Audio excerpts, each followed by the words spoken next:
player shit. We gon' make it live with Big Dom. We ain't holding no punches.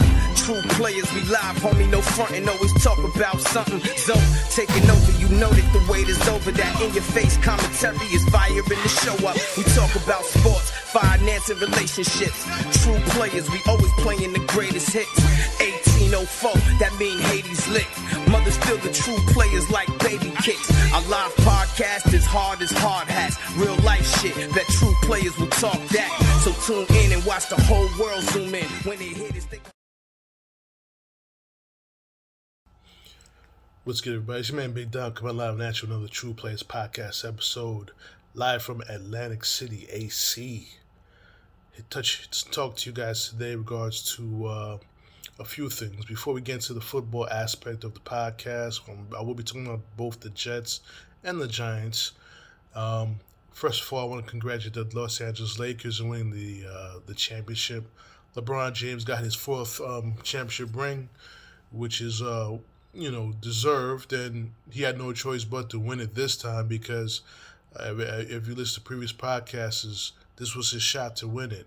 Next season, Golden State Warriors are going to come back with a vengeance and be a threat to that title. So once again, we congratulate the Lakers. Anthony Davis gets his first ring. Rondo gets his second ring.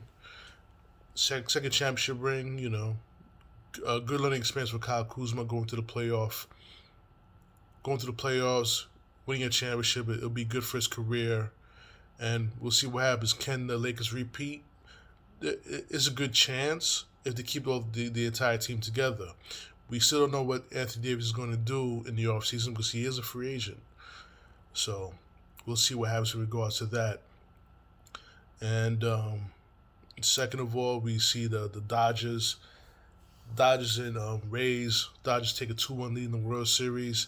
I'm going to be honest with you guys. I haven't been really watching the World Series because it was just because of COVID, it just had a different feel to it. As far as no fans in the stadium. Well, there were fans in the stadium in Texas, but probably from what I saw, about 5,000 people in there, spread out within the stadium with the social distancing and things like that. And I'm rooting for the Dodgers, even though I'm a big time Met fan. I'm rooting for the Dodgers to finally win one. They've been in two straight World Series, and both lost both times. So it's time for them to get their ring after so many years. The last time they had a ring was in '88. So we'll see what happens. And most importantly, we're gonna talk about Ready Mets fans. We are this close to having our new owner in place. Steve Cohen is one more vote away from becoming a New York Mets majority owner, 95% owner of our New York Mets. What does this mean? I believe that, it's going to improve the analytics in the organization. One thing that I've seen through articles and what I've heard through reports that the analytics department within the New York Mets organization was archaic. It goes back when Sandy Arnoldson was the general manager, how he wanted to improve the analytics department, and specifically Jeff, did not want to improve the analytics department because it cost too much money. But this is what we've been waiting for, us Mets fans. We wait for this for a long time. New ownership, new blood in the New York Mets. The only thing that could stop Cohen from becoming owner of the Mets, which would be the New York City Mayor de Blasio. I don't know why, but I never thought a New York City mayor would have to approve of the ownership as well. I thought it was always between Major League Baseball and the sellers, which would be the Wilpons, and the buyer, which is Steve Cohen. I don't know what de Blasio has to do with it, but de Blasio, just stay the hell out the way. You got one more year in office. You don't have a lot of fans as far as people voting for you. So I would just say, just let this deal go through. Let Steve Cohen take over as the New York Mets owner. We start on a new era of New York men's baseball. But Steve Cohen has a big job ahead of him. What is he going to do with Michael Conforto? Which he's going to be up for free agency, and not after next season. He'll be a free agent officially. There'll be no arbitration. There'll be no tendering contracts. He will be an officially free agent. Does he resign him? Who does he replace Brody Van Wagenen with as general manager? Because I honestly don't believe Brody will stay in the GM position willingly if Sandy Alderson is the president of the baseball operations of the New York Mets. Honestly don't believe that. So there's a few things. Do you sign Noah Syndergaard now, or you wait to see how he does when he comes back from Tommy John surgery? I believe you need to, if anything, you should try to re-sign Noah Syndergaard now to a team-friendly contract, since you do have the leverage since he's coming off of Tommy John surgery. Something that you should pursue and go from there. I'm quite sure Noah's going to bet on himself, but at least give a solid contract offer, something that you can start off with, so that he could be happy with. Anywhere within the price range of 15 to 18 mil per year for 4 years. He gets opt out after year three to renegotiate the contract. I believe that's a fair offer to Noah Syndergaard and his representatives. So that, I believe it should get it done, but don't quote me on that. But I believe it should get it done. So now we're going to talk about the Giants game on Thursday night against the Eagles, a game that the Giants should have won. If it was for Butterfingers Evan Engram, they would have been sitting 2-5. But let me explain something to you guys. This team, the Giants team, at best should have been 3-3. They should have beaten the Cowboys. They should have beaten the Bears. And they should have beaten the Eagles, which makes them 3-3 for the season. Now they're sitting there at 1-6. So, and the division's still up for grabs, because ain't nobody's running away with the division right now. Philadelphia does have the upper hand for now, but anything can happen. Still a long season to go. The Giants still have an opportunity. The one thing I like about the Giants is how they're most of the games, they're the total opposite of the New York Jets, which they're come prepared to play every game. Which I could respect that, because I wish my team, the New York Jets, were more prepared from top to bottom. But this organization, with Joe Judge running the football team, I believe is in good hands right now, in my opinion. So they just need to get Saquon back for next season. Continue to build that offensive line. Continue to add more pieces to that defense, which is playing very well, considering what they have to deal with. And also try to help Daniel Jones from stop turning the ball over, stop getting those stop allowing defenders to strip the ball from him and causing fumbles. It happened again. If he was driving, even though it was 40 seconds left on the clock on Thursday night, to try to get into field goal range, the defender beats the offensive lineman and then strips him of the football, and game over. I'm not blaming Daniel Jones for the loss of the Giants' loss whatsoever, because that pass that he threw to Evan Engram was so beautiful. I'm on the couch. I could come up and catch that ball. Evan Engram had freaking alligator arms. He didn't want to reach out further for the ball. How about diving for the ball? How about going all out to seal that victory for your team? The guy is talented, but he got no hands. He can't pass block. He could be on another team next year. Because one thing about Jason Garrett, even as a head coach of the Dallas Cowboys, he's going to use the tight end as a pass receiver. There is no ifs, ands, or buts about it. He's going to use the tight end as a pass receiver. The tight end is the security blanket for the quarterback in his offenses. Down from Jason Witten to Evan Engram. Hell, when he was a backup to Troy Aikman, he had Jay Novacek. So this guy understands the importance of a tight end. And Evan Engram is given every opportunity to become a superstar in this league. And he's just dropping that opportunity like he drops the football. To the point that they're even talking about even trading him now at the deadline. Evan Engram, you need to step up. You let your teammates down that last game. Big time.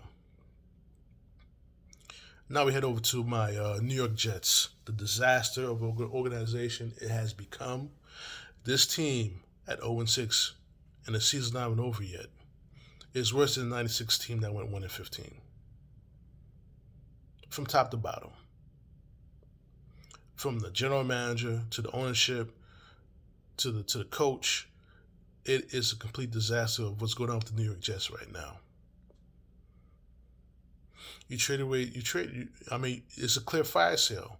They traded away Steve McClendon for a 5th round pick. I believe it was a 5th or a 6th round pick to Tampa. We reunites with Todd Bowles. And boy, I was wrong about Todd Bowles. I wish we had him as coach. Then this idiot Adam Gase. I don't like Adam Gase. I think he has no clue on what's going on. I don't think Joe Douglas has a clue what's going on. I'm not a big fan of Joe Douglas. Even though he's been on the job for a year and a half, I don't like how he jettisons. Granted, he took over from Mike McCagnon in the middle, early in the year last season. But McCagnon, for all his poor draft choices, left him 2 dimes. Yeah, two diamonds. He left him Jamal Adams. He left him Sam Darnold.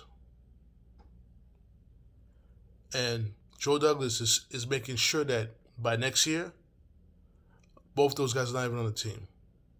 He already traded away Jamal Adams earlier this season, before the season started to Seattle. This is the issue I have with Joe Douglas.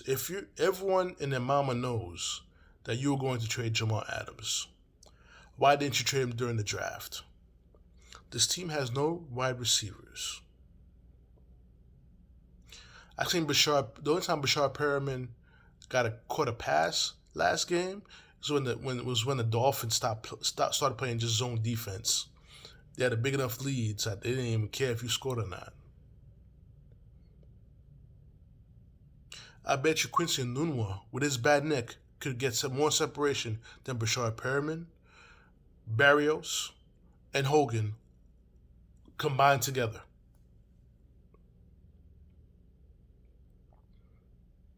You pick up this guy, Kellen Ballage, or Poor Baggage, I call him. Came and pass block a leg because why? He played for Adam Gase. Meanwhile, you had a player last year that backed up Le'Veon Bell, then Bilal Powell, who was when healthy, provided a spark to the team. He definitely contributed decent numbers for the New York Jets when healthy. The only problem with Bilal Powell is that his health. He couldn't stay on the field. And I mentioned Le'Veon Bell. He got cut. You cut Le'Veon Bell. A guy, before he came to the New York Jets, for three seasons straight, led the league from yards from scrimmage for 3 years in a row when he was with Pittsburgh. For 18, how many games he played? 15 to 18 games. He made about, I think, 20 million? And ever since he came to the Jets, I don't think he ever had a 100-yard rushing game. He was coached by a guy who was proclaimed to be an offensive guru. How can an offensive guru not know how to use a perennial Pro Bowl running back, a perennial, possibly Hall of Fame running back properly. Give him the ball. Give him the touches. How could you mess that up? And then you get upset when he goes on Twitter liking comments from other Twitters that was people who were tweeting him that maybe it's time for him to be traded. Because he wanted to be traded, and you fell for the trap. But you couldn't. Everyone knew the secret that he wanted to be out of there. So no one was going to give you a substantial offer to get him on their team. So you had to, guess what? You had to cut him. Your best player on offense. You cut him. For what? Because he was a McCagnon pick. You trade Jamal Adams because he was a McCagnon pick. Now you're taking it for Trevor Lawrence because Sam Darnold is a McCagnon pick. In 2 years, I've seen Sam Darnold regress from the time he was playing for Todd Bowles. That 1 year he played for Todd Bowles. He looked better playing for Todd Bowles than he did for 2 years with this team, with this New York Jet team that you got right now. You didn't sign his best receiver, Robbie Anderson. Granted, I wasn't comfortable giving Robbie Anderson $12 million a year because I thought he was a one-trick pony. I thought he was just a deep threat. But look what that man is doing in Carolina right now with Teddy Bridgewater. Oh, by the way, he was a backup quarterback in Sam Darnold's rookie season with McCann and Todd Bowles. Remember that, guys. He had some connections with Robbie Anderson. So what are we doing? Looking back at it, I feel I mistakenly undervalued Robbie Anderson. What he gave someone that Sam was comfortable with. But let me go back to the Jamal Adams trade. You traded him earlier this season when you could have traded him during the draft, where you needed an offensive lineman and you needed a wide receiver. Yes, you drafted Mekhi Becton with I believe the 11th pick, right? You had an opportunity in which both Jerry Jeudy and CeeDee Lamb were still available to be drafted. Why, Joe Douglas, why didn't you pull the trigger to trade him to Dallas at that time to grab one of those receivers and still draft Denzel Mims in the second round? By doing that, you would have gave Sam two young receivers to work with, two young receivers to grow with. And let me not get to Ashton Davis or the fourth round, or the quarterback that you picked in the fourth round, because those two picks right there, those wasteful picks, could have used to draft more offensive linemen, or get a diamond in the rough pass rusher, or a diamond in the rough cornerback that you could mold into a player. But guess what? You're dealing with an organization that doesn't know how to mold players. This is not the correct coaching staff for the team. Like I said, Chris Johnson. The problem is with Chris Johnson. This the way that the Jets are playing is at your feet. It's at Joe Douglas's feet because you didn't do right by the fans. You didn't do right by the team. You didn't do right by your quarterback, which try to make him seem lesser than Trevor Lawrence. It wasn't too long ago that Sam Darnold was supposed to be that savior for the team. 3 years ago, when he was coming out of USC, everyone's saying that he's the savior. Now, guess what's happening? 3 years later, tank for Trevor. But here's the issue. You don't know if Trevor's coming out of Clemson this year. He may return for his senior year.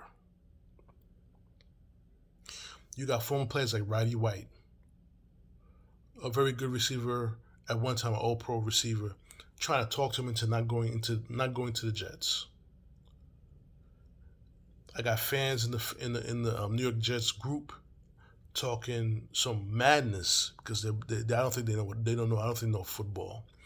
I got into an argument with a guy that I felt like Bill Parcells would have ran the organization better than what we got right now, and the guy's response to me was, "He's 80 years old. It's 2020. Let's move on from that." age ain't nothing but a fucking number. Because once a person knows football, he knows football. And these two guys that's running the New York Jets right now don't know football. Because you don't trade an all-pro safety because he wasn't your pick. You made broken promises to that safety. He's an all-pro safety.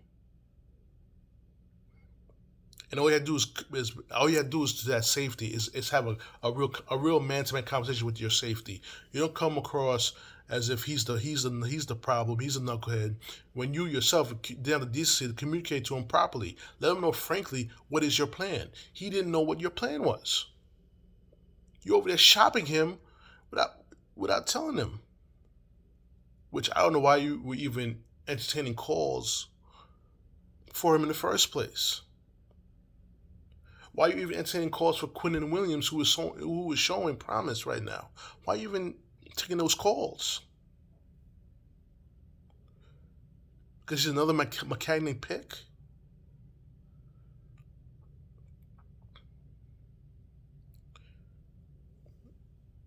The problem that this is a very big problem. You're so stuck on trying to build your team your way, but you're willing to get rid of the diamonds that was left for you to help you mold the team your way. When Parcells took over for that 1-15 team, right? Which was a much more talented team than this team was. How many changes did he make to that team in '97? Not many. He just came, brought his presence, brought his Super Bowl pedigree with him. He brought his great football mind to the team. And that team went from the very same team went from 1-15 to 9-7. Almost made the playoffs. They missed the playoffs in '97 only because he didn't let Neil O'Donnell throw the ball. He did a halfback pass with Leon. What's this guy's name? Leon Johnson, and they got intercepted in the end zone in Detroit. That's the only reason why he didn't get to the playoffs that season. And it was the same exact team of what Kotite had the year before. Barely any changes. Parcells doing what he had walking in because he played against him twice a year. He's not going to fuck with that because this game is about wins and losses, not about what you picked.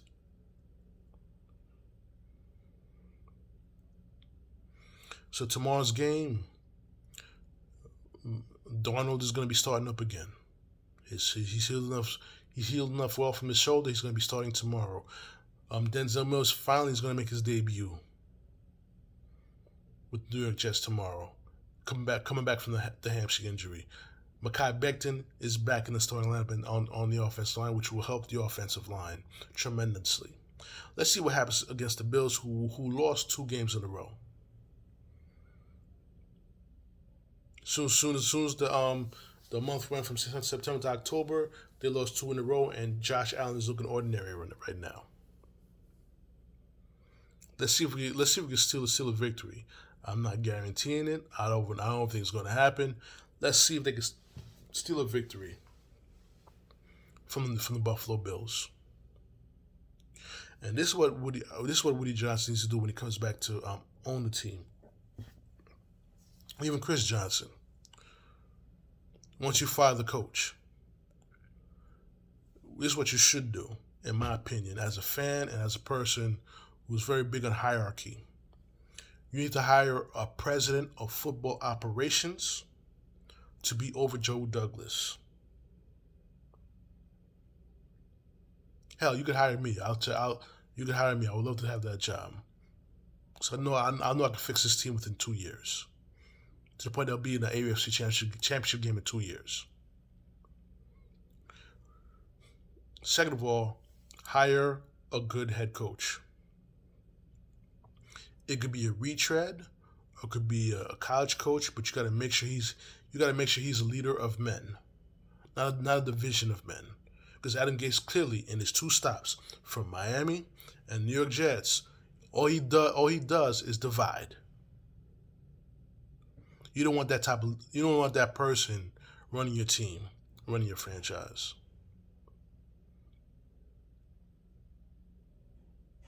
And from that point, once you do that, now there's a chain of command now with your head coach. Your head coach is hired by the GM. The GM is hired by the president of football operations. And the football operations is the only guy that answers to the owner. Everyone else has to answer to the president of football operations. The GM answers the president of football operations. The coach answers to the GM. Let those guys handle that aspect.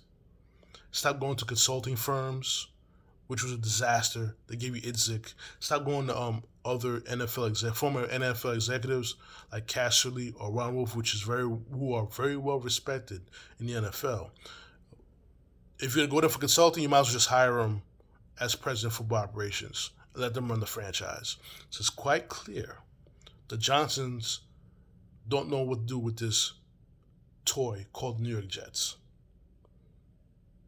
It's been proven since the beginning, since they took over as ownership, when they got into an agreement to share a stadium with the New York Giants, where they could have built the stadium across the street from Citi Field. Or get involved with the politicians in Nassau County, break down the Coliseum, and rebuild the football stadium, rebuild the football and hockey stadium on Hempstead Turnpike in Uniondale, which had an abundance of space to do that, plus it's close to a parkway, which would definitely help the residents of Nassau County in lowering their property taxes because of the revenue that'll be generated from that new stadium. But no, you want to push for West Side Stadium, which is Jim Dolan's territory. Manhattan is Jim Dolan's territory, and you were foolish enough to think that he was going to let you build a stadium close by the Madison Square Garden to take away his money. Must be out of your fucking mind. That's what I would do with the New York Jets. I'm going to sign off on this podcast right now. I'm going to head back down. I'm going to be at the table trying to win some money. I'm going to go to dinner with my girl. There's a few episodes that I'm definitely going to talk about. Sacrament of marriage, COVID, and sending your child back to school. That's going to be another episode. And definitely we're going to have Ricky Brown and Joey G rejoin us on future podcasts as well as Carmine, and also a few other guest hosts that will be joining us on the podcast. You can watch this podcast on YouTube. You can listen to the podcast on Joey G Radio, Spotify, SoundCloud, Apple Podcasts, Google Podcasts, iHeartRadio, iTunes Radio, TuneIn Radio. Any feedback, comments, and complaints, you can definitely email me at trueplayerspodcast@gmail.com. Also, you can search for me on YouTube, True Players Podcast, same spelling. Subscribe to the channel and take a look at the previous episodes.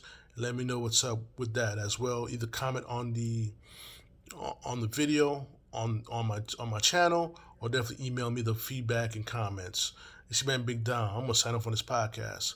I'll see you guys later. Peace.